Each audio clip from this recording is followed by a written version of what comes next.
We think about how we're conditioned in our society. It is precisely on that principle that you should act and you should work and you should educate yourself so that you can get the fruits of your action, meaning that you can get the money, you can get the prestige, the accolades, etc.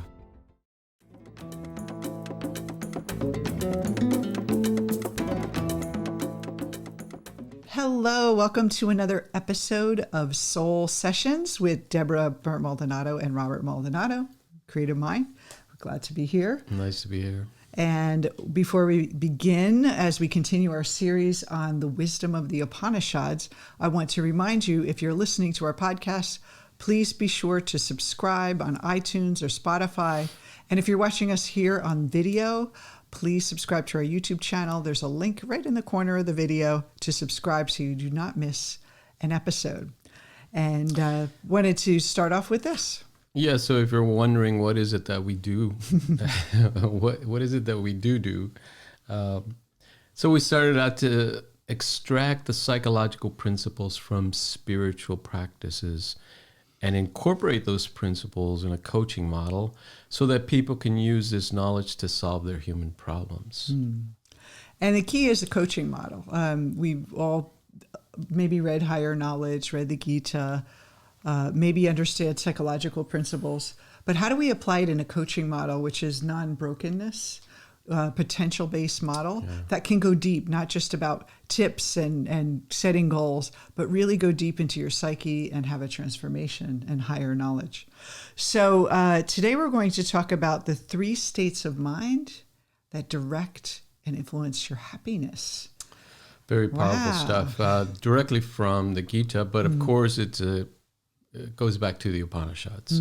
So the original Upanishad that talks about it, I have it right here next to my heart. Oh. It's the states of mind are called Gunas, which translates as qualities.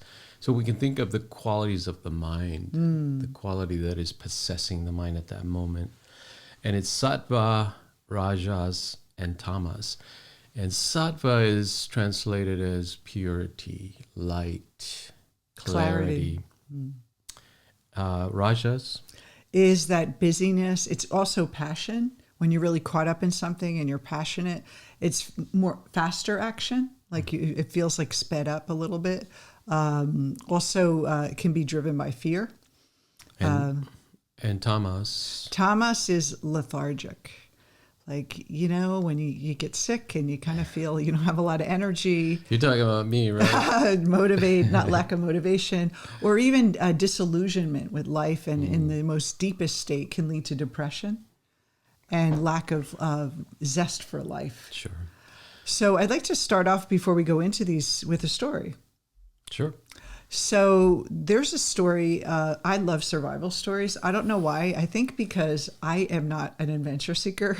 I am not out to climb mountains or go on any extraordinary trips. So when I see these adventure shows, I don't know. Maybe it's part of my shadow I'm integrating. But I heard this story, and I wrote about it in my book, Like a Spark from Fire, about the log. They call it the log story. And if you haven't heard it, I'm going to share. There was a man who was on a cruise ship, and he was overweight, he was out of shape, and for some reason, one minute he was on the ship, and the next minute he was plunged into the ocean, the dark ocean water, as the ship is sailing away, and no one can hear him, and he's basically in the middle of the ocean, has no idea how he got there, but maybe there was alcohol involved, I don't know, but we're not going to investigate that part. But he's scared. He's in this middle of this place where everything out of his comfort zone is taken away. And so he's treading water, and he knows he's out of shape, and he's like, oh, I should have went to the gym more. I'm not prepared for this. And he was getting really tired, and he was really worried, like, how am I going to survive? And then he sees in front of him this thing, which he looks like a fin coming at him. And he said, oh, well, here I am. I'm going to get eaten by a shark, and at least it'll be over. And so this thing starts coming toward him, and he's bracing for it. And all of a sudden, it bounces off of him, and he realizes it's a log.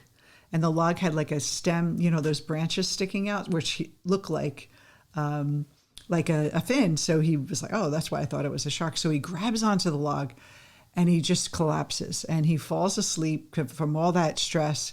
And the log is basically holding him all night long. And then the sun comes up.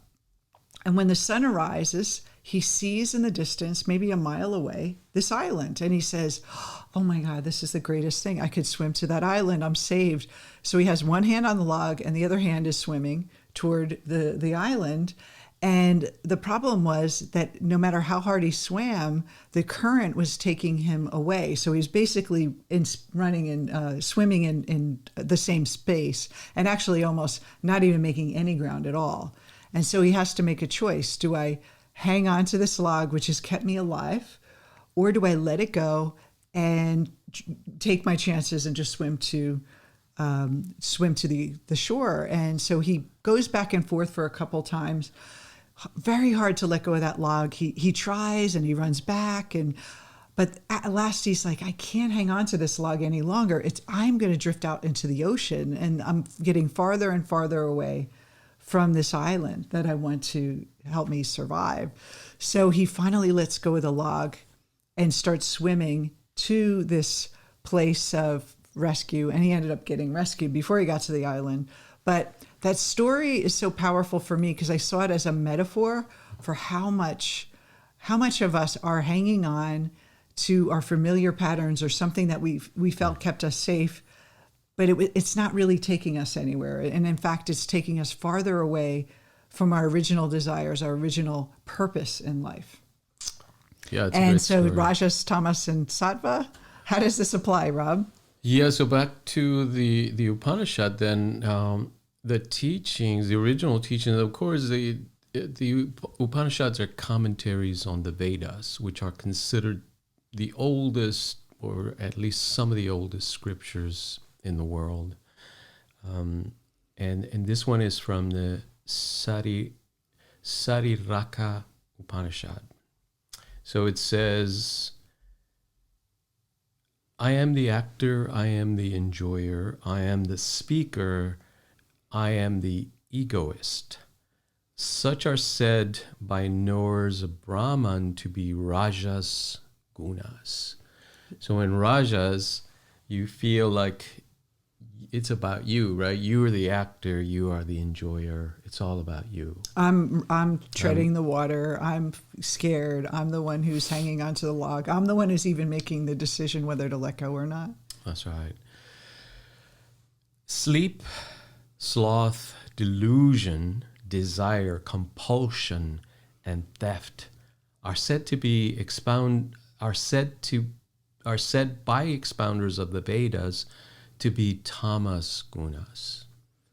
So sleep, sloth, meaning lethargy, like you said.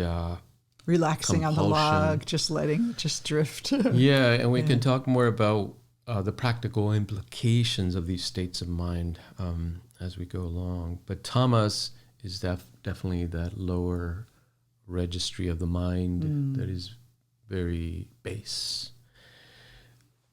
Perfect or divine knowledge is sattvic guna, meaning knowledge of the higher self, of course. So when the Upanishads say knowledge, they mean higher knowledge, anything that explains the true nature of your awareness, your consciousness. Knowledge of Dharma is of Rajas Gunas, and mental darkness is of Tamas Gunas. So there's the kind of a simplified teaching of what states of mind are the Upanishads talking about in the Gunas. The one I really love about what you just read is the idea that I am the enjoyer and I am the sufferer. I am the actor.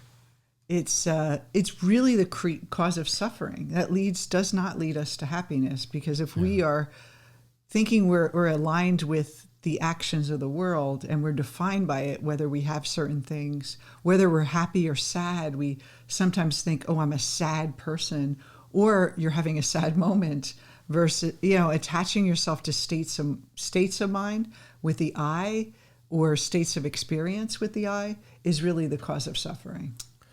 Yeah, it's the misidentification of the I with the emotional sattvic, guna state. In other words, the state of mind that you're in, you identify with it, you pour your awareness into it, and that becomes your reality. It's almost though like the lack of the witness mind is not there, and you're just kind of enveloped in this identity with your state.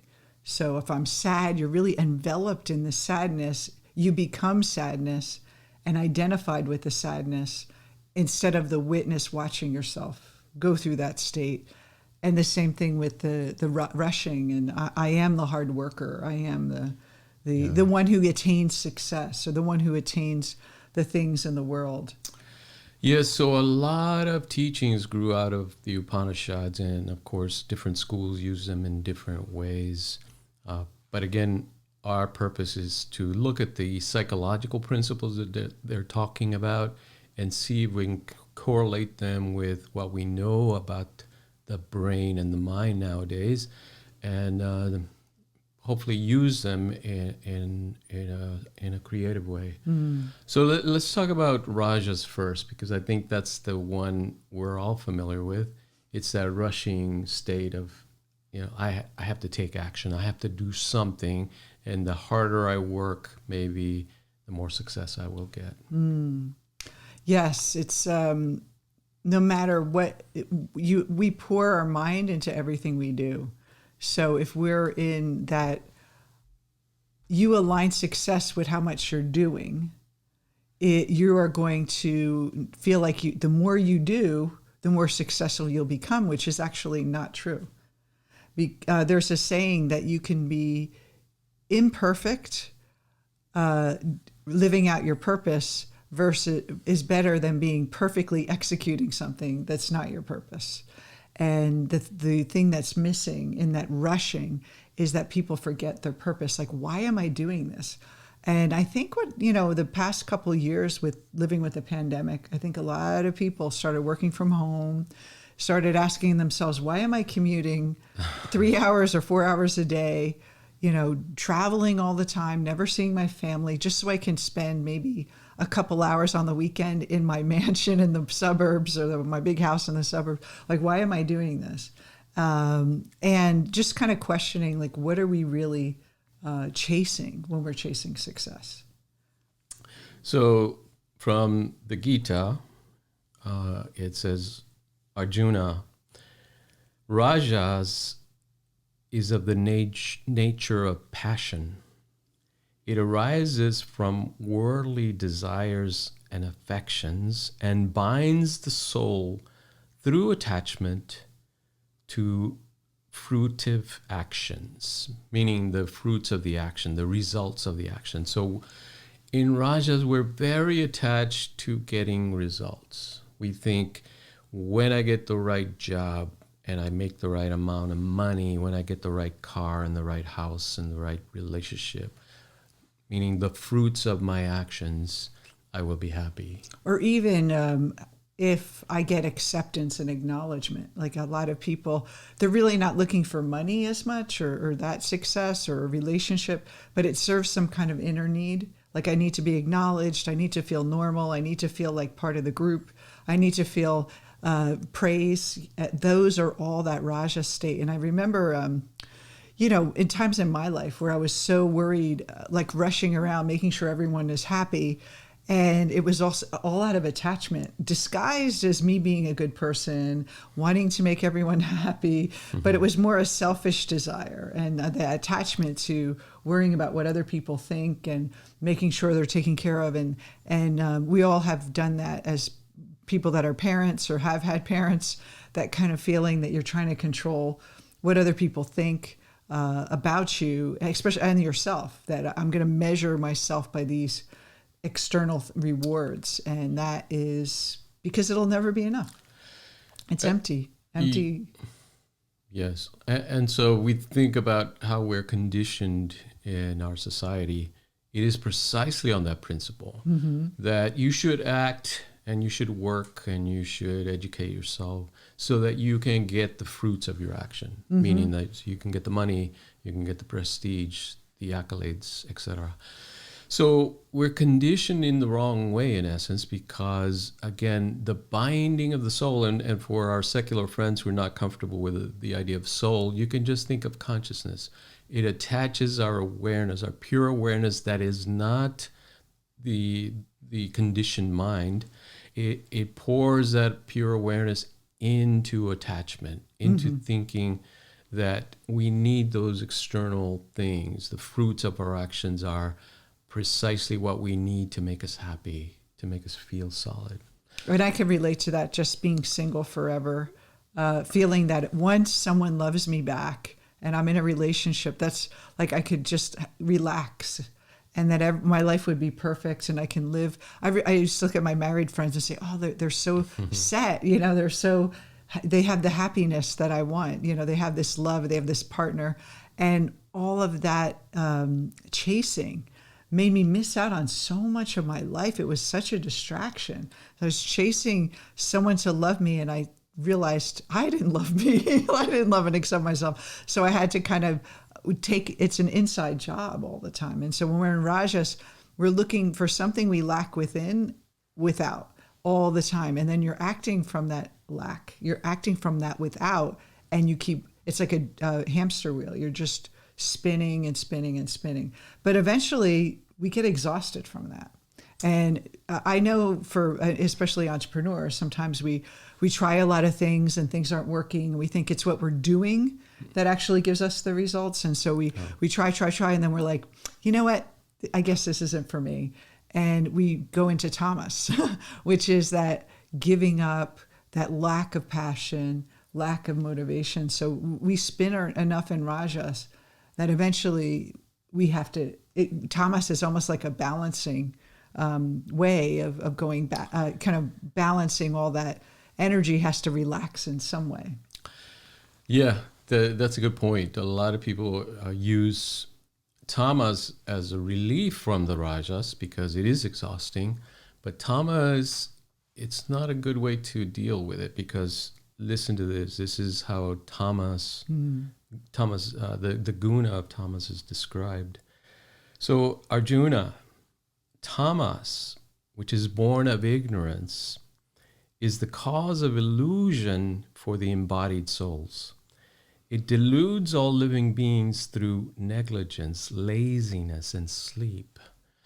In other words, when you drink to escape the stress, the hurry, when you take drugs, when you veg out on Netflix. Why are you looking at me? As we sometimes do. But, you do it compulsively or you do it habitually. That's you're cultivating tamas. I feel like when COVID happened, the whole world was in Rajas, and then we were forced to be in tamas. It felt like I felt the whole energy of the world just stop. And in a way, I think it's not bad, but it's sometimes we need to dip down into that lack of action to really maybe recharge and get like almost like this is not going, this isn't really helping, and it's just kind of a wake-up call. Sometimes we have to dip deep down where we're in more pain to finally wake up. Yes, and we can see, let's say we look at the addiction problems in the world, people abusing prescription medications, alcohol, the internet, in all kinds of ways. That is the ignorance of tamas there. It says it is ignorance, meaning you're not really aware of what the nature of the mind is. You're forgetting. You're simply seeking to escape. Would Tamas also be someone who's in a job that really isn't challenging and they're just kind of working in the paycheck? They're kind of, it's like an autopilot type of thing where they're not really stressed out, but they're just sort of, they don't really have a passion about it. It's like actively disengaged, like they say in the research that most people are actively disengaged. And then they just they're kind of going through life in this dullness. Yes. It can certainly be part of it because the Gita explains that all actions are a combination of these three gunas, these three qualities, but one predominates. So there's always a little bit of tamas in everything, meaning we all come from ignorance, right? We that's the way we start. And we all have a desire to kind of let go and relax. Yes, and we all want to achieve things, and we want to do things and express our creativity. And we get attached to things. That's just our nature. But the next one, which is sattva, is what we want to cultivate because it leads us to the true balancing of action without pushing it away. In other words, without seeking escape. We stay with the action, but we understand it at a much deeper level. So sattva binds one to material happiness. Rajas conditions the soul towards actions, and tamas clouds wisdom and binds one to delusion. But sattva binds one to happiness, meaning as human beings, we need to cultivate first that state of happiness, of lightness, of clarity. We can't make good decisions when we're in rajas. That's right. We're tamas. We're kind of we're caught up, and at least sattva, we're starting to get the clarity. Is that what you're saying? Yeah. So when we look at the practices of yoga, meditation, contemplation, concentration, they're all aiming at this sattvic state, a mind of clarity, of non-attachment to material things. Now, it explains also that it doesn't mean inaction. It doesn't mean renounce things or quit your job Just and don't meditate. work. No, it says continue to act. All you're doing is non-attachment towards the result of your action. And non-attachment is meaning we're not defined by the mistakes. We're not defined by the successes. We're not defined by the results. Because only the ego can attach itself to those things. And those things, if you think about results, they're fleeting. They're never, it's not a permanent state. So you're chasing this permanent, it's like a vacation. It's just, it's over eventually. It's just like being attached to a vacation that you never want to leave. It doesn't happen. You have to go back into the world. So these states are fluid. And so when we get attached to events in our life, to be good, I remember my friend, like this is interesting, right? Like for women, we all think about when we're little girls, our wedding day. Well, most of us, some don't, but we think, oh, what it's going to be like to have that day. And I remember going to one of my best friend's weddings when I was 23. And I thought to myself, wow, that day she planned for a year and it's gone in a second. Like one day, it's all gone, all that planning, and you can't hang on to it. It's just gone now. It's like all that things we build up. So even good things don't last either, or that we can't really hold them or possess them. And that's the illusion that we keep, that sattva does. It's still clouded in that illusion that we can keep those states of happiness all the time. Like there's this permanent state of happiness we could ever be in when we're attached to the I. So it says then, when all the gates of the body are illumined by knowledge, know it to be the manifestation of the mode of goodness, which is sattva. And the gates of the body refers to the senses. So when you're understanding and you're clear on what is my perception telling me, what are these objects that I have to deal with? You're understanding their true nature so that you're not caught up. They're not driving you compulsively. You are using them as tools in your creative endeavors. That's the proper enlightened state of sattva, meaning the mind that becomes pure, clear, light. The light bulb goes off in the head, right? That's what we want to cultivate. And the way we cultivate it, again, is, first of all, you have to understand what is the nature of the mind? What is the nature of these objects that I'm experiencing, that I'm attached to? And how can I cultivate that pure awareness? How can I understand that I am the observer of my actions, my thoughts, my emotions. My body. I'm not the emotions themselves. Mm-hmm. They don't define me. Now, notice when we're not saying push them away either. We're not saying neglect them. So instead of saying I am angry, we could be present to there's anger arising in this Absolutely. body. There's anger arising in this body, not even my body, this body. And we could start to, when we're saying I'm angry, then all the ego gets caught up in why am I angry? Who wronged me, right? And then it becomes this projection versus there's anger arising within my own, this body that I'm experiencing. What is this about? And we can become more curious about it. Yes, and that's the beginning of it, that curiosity, that self-inquiry. We're looking at the nature of the mind instead of buying into the appearance of the senses. Because this is verified by neuroscience. Our senses are not designed to give us a true picture of reality. They're essentially designed to help us survive. And of course, that's a great thing. There's nothing wrong with our senses, but they're designed for survival, not to perceive reality. And we're conditioned to see what we perceive. So each of us has our own, even though we look at the world and agree that there's certain, the world looks a certain way, each of us individually has our own filter of the senses reading it based on our conditioning. That's right.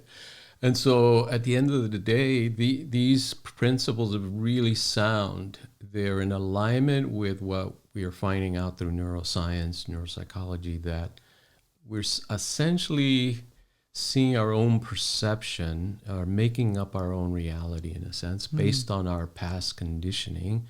And if we mistake that for reality, then we're caught up in our own struggles. We're recreating our own past.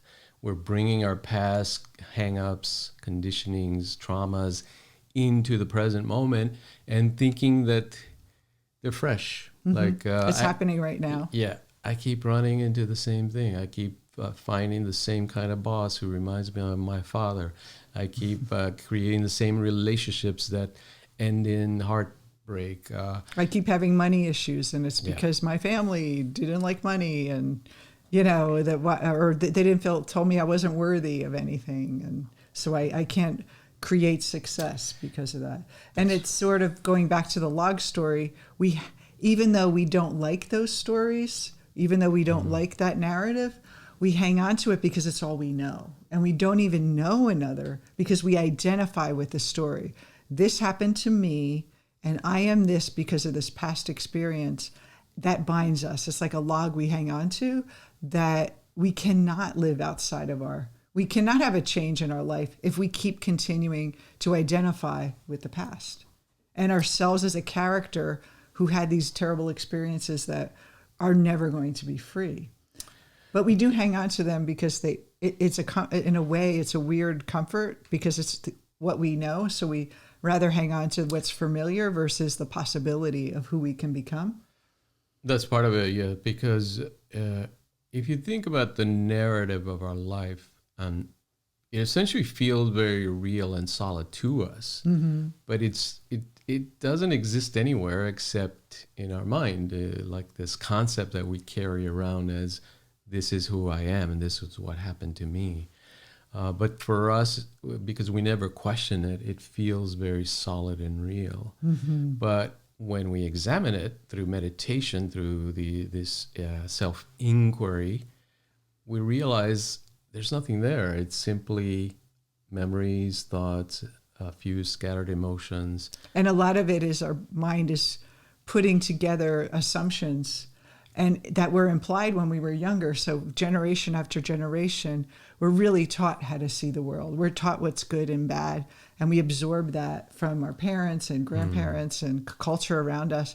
And we're not even making these assumptions ourselves. They're basically, we're shaped by them. That's right. And then we think we're really making decisions or we have an opinion on something, but it's because it's been the seed had been planted within us to see the world a certain way. Yeah, so If you find yourself in the Tamas state, which is that lower state we were talking about of lethargy, depression, lack of motivation, kind of a sense that the things are hopeless. Hopelessness. Yeah, that you can't really move. Your movement, your agency is ineffective, or you don't have that willpower to do things. Do not try to jump to sattva. Meditation is not going to help in that state. Or wanting to have like an instant spiritual awakening, that kind of, or an escape. Yeah. The first stage or the first, let's say, step that you have to take is to move to rajas, meaning to set some goals for yourself. Even if you're attached, it's better than not acting at all and giving up. So it's kind of you're moving, and even if you're attached and you get caught up in it a little bit, it's okay because it's going to lead you to the higher states of sattva, and then the ultimate state of being outside of the I altogether. But it's almost they say like it's a fool's errand. You start off with like, I'm just going to do this, and you say, okay, I'm going to take one action, and you practice non-attachment with it. And you're not always going to be perfect. We're always going to have attachment, and then, oh, I forgot, that's where I'm attached. And that's where you work it out in the rajas, don't you think? It's sort of like the sparring ground for you and the external world, and how do I work with this world in my mind? Yeah, rajas is a very useful state because in activity, then we start to really get a sense of who we are, how attached we are, what kind of things are we attached to, what motivates us, what discourages us. All those are aspects of rajas. And if you're observing and then you start to understand this knowledge, meaning ignorance is starting to be dispelled by knowledge. You're starting to understand, what are these objects that I'm dealing with in the world? What are the emotions of anger, frustration, joy, happiness? Their nature is that they are arising in the mind, not from the external objects. But it appears, right, when we experience the world, it appears that the external things are making us angry. The external things are making us happy. But that's an illusion that the mind creates. Yeah, the one thing I heard when I was first starting out as an entrepreneur, there were a lot of coaches in our group, like hundreds of people, and a lot of them weren't taking any action at all. They were waiting for the right time to everything to line up. And then, but I remember hearing that unless you take action, you don't know what's happening in your mind. You could sit and assume, well, I don't know if I'm going to be successful, or I don't know what's going to happen if I take this action. You can assume people are going to criticize you, but until you take action, you don't know. You can't really see what's in your unconscious until you step out. And so when we take action and we fail, or we have a result that we don't like, it's an amazing opportunity. The key is to just get a result, whether it's good or bad. It's get a result, because that result is something you can use to grow. And if you're not acting, the only result you're getting is more of the same. When at least you're in action, you're seeing different results, and you'll be able to work with it. So I have a little story. Another story. This is from a Taoist writer named Chuang-Tzu. Chuang-Tzu writes, he was with his bamboo pole fishing by the Pu River. The Prince of Chu sent 2 vice-chancellors with a formal document. "We hereby appoint you prime minister," they said to Chuang-Tzu. And Chuang-Tzu held his bamboo pole still, watched the river, and said, "I am told there is a sacred tortoise offered and canonized 3,000 years ago, venerated by the prince, wrapped in silk in a precious shrine on an altar in a temple. What do you think? Is it better to give up one's life and leave a sacred shell as an object of cult in a cloud of incense for thousands of years, or to live as a plain turtle dragging its tail in the mud? Ooh. For the turtle, said the vice chancellor, better to live and drag its tail in the mud. Go home, said Chang Tsui. Leave me here to drag my tail in the mud.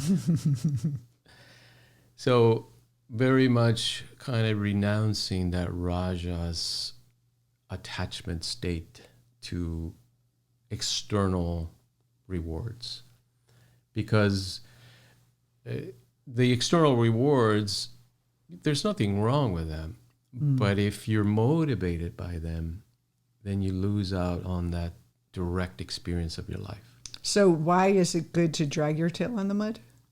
Well, if you ask, he's asking, there's a turtle shell that is venerated like a holy relic in some temple. Is it better to be that turtle that was killed to have that shell there, or to be a turtle that's free and living in the river and the mud, dragging its tail in the mud? So he's saying, I'd rather stay in the river, and just drag my tail in the mud. Which is what we're doing in the human life. That's right. It's, let's say, not being attached to the external things. Or so even being venerated on a temple and put up on a pedestal kind of thing. Yes. And of course, it's a story. It's a parable. It's a way of saying the things that you think will make you happy and wise and venerable are false. The things that make you happy are being yourself, meaning the turtle is simply doing what it's meant to do. So if you were a writer, to write, yes. For you to be a singer, to sing, for you to be a musician, to play, for you to be an artist, to paint, for you to be a teacher, to teach, for you to be a scientist, to work in the labs, an adventurer, to go on your adventure, that it's like that's your duty or your dharma. Yeah. And then to do it out of the state of that's who, like kind of like and like what you're meant to do, like what you came into, but without attachment. Without saying, I need to be the best artist in the world or the best singer in the world or make lots of money being a singer or make lots of money being a teacher or getting lots of praise for teaching or like coaches. Like you get a lot of fans and you'll be happy. Build up your Instagram following. You lose that sense of what you're doing. I mean, if you're called to share wisdom with others, it shouldn't be about how many followers you have. Of course you want to share, but to be attached to that, like you're better now because you're popular, we can get caught up in that.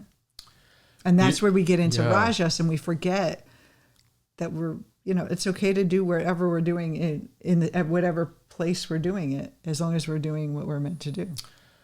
Yeah, it's very much about transcending those categories because eventually we have to really express our true nature, our true self.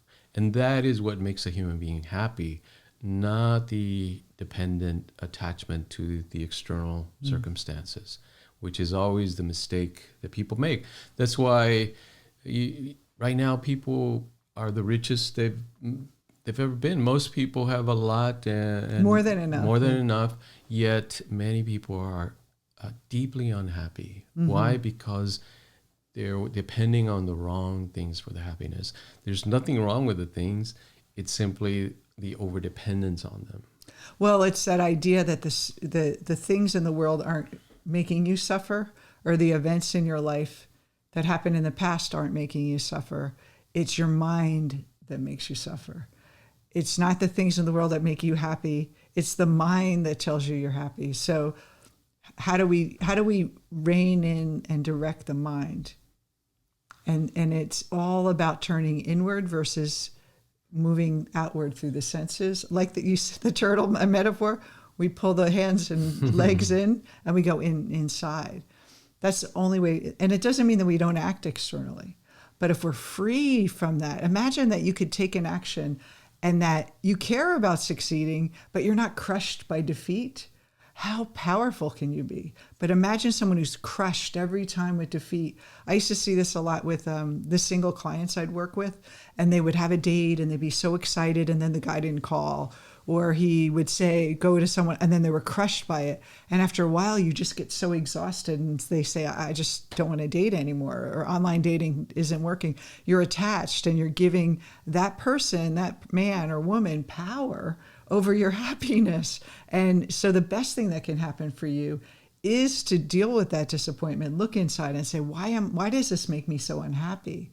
It's not about that they didn't call, but it's more about my mind is making that important. And when we're free of that, then we can have the things we want and enjoy it more than constantly white knuckling it through life, trying to rein in the world. Yeah. And that's that Raja state we get into, is that, I got to get it. And then the Tamas where, I'm going to give up again. Yeah, and it's ironic because we think that the harder we try, the more we act, that the more likelihood that we will succeed. But often it's the opposite. We have to let go of that attachment. Then success comes of its own accord. Mm-hmm. So the great philosopher, one of my favorites, Lao Tse, says, when you realize nothing is lacking, the whole world belongs to you. Wow, I love that. Yes. When you realize nothing is lacking, the whole world belongs to you. That's right. Well, that's a great way to leave it today. Yes. So, so think about your life. Think about where you're at right now, where your energy is. Is it in Sattva, attached to being good? Is it in Rajas, attaching to material things? Or it is in Tamas, where you're just loss of hope, hope. And if you're in those states, try to get to the next one and work your way up. And really simply practice identifying with the awareness that's having this mind-body experience versus actually the mind-body and this character that you're acting in this world. And that's where freedom is. Yeah, thanks for watching. We'll see you next time. Take care, everyone. Have a great, wonderful day.